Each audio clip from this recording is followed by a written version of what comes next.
we have a differential equation and it's involving function of x and y.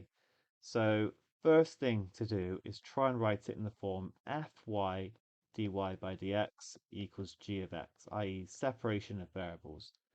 Well, what we can do is minus the 4y squared from both sides, which is going to give 2x minus 1 cubed dy by dx equals minus 4y squared. And we can't integrate this at the moment because we've got a function of y on the right hand side. We need to get it over to the left as this implies. So I'm going to divide through by y squared, and I'm going to divide through by 2x minus 1 all cubed.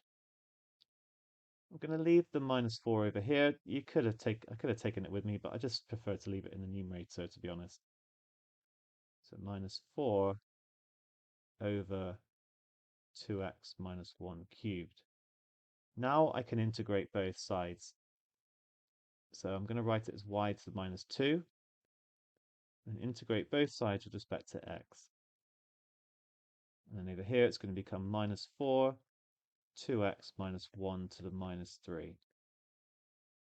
Using the chain rule, this becomes dy. You can alternatively times through by dx and then integrate. I always just do it this way. So on the left-hand side, raise the power by 1 and divide by the new power. I'm going to get minus y to the minus 1. If you differentiate that back, then you'll do minus 1 times a minus and lower the power. You'll get back to y to the minus 2. And over here, I've got minus 4.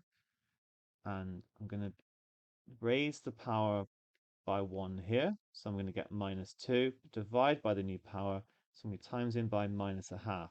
I'm also going to times by a half because of this 2 here. Plus c. I'm just going to tidy it up. Actually, this all cancels out, in fact, and we're left with 2x minus 1 to the minus 2 plus c.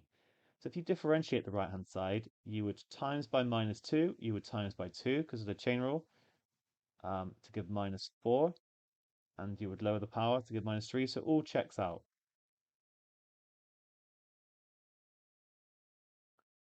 Right, at this point, I think I'm going to write it. I'll stick with the minus over here. So minus 1 over y is going to equal 1 over 2x minus 1 squared plus c. Let's work out what c is because we're told that the curve passes through 1, 1.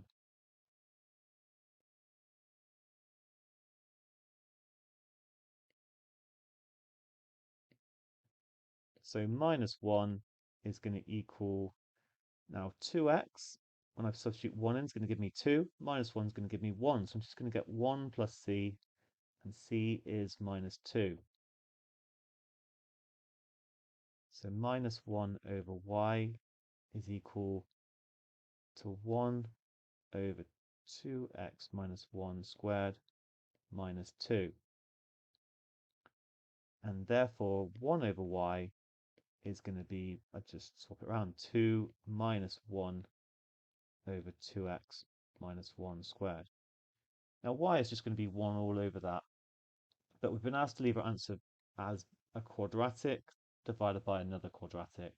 So there's a little bit more to do, and before I try and do 1 over, I am going to put this all over a common denominator. So I'm going to get 2x minus 1 all squared times by 2, sorry, all over 2x minus 1 squared, and then I'm going to subtract the minus 1 there. Okay, so that's okay. But you can see how it's going to cancel down to leave the same answer. And therefore, for y, I can just swap it round.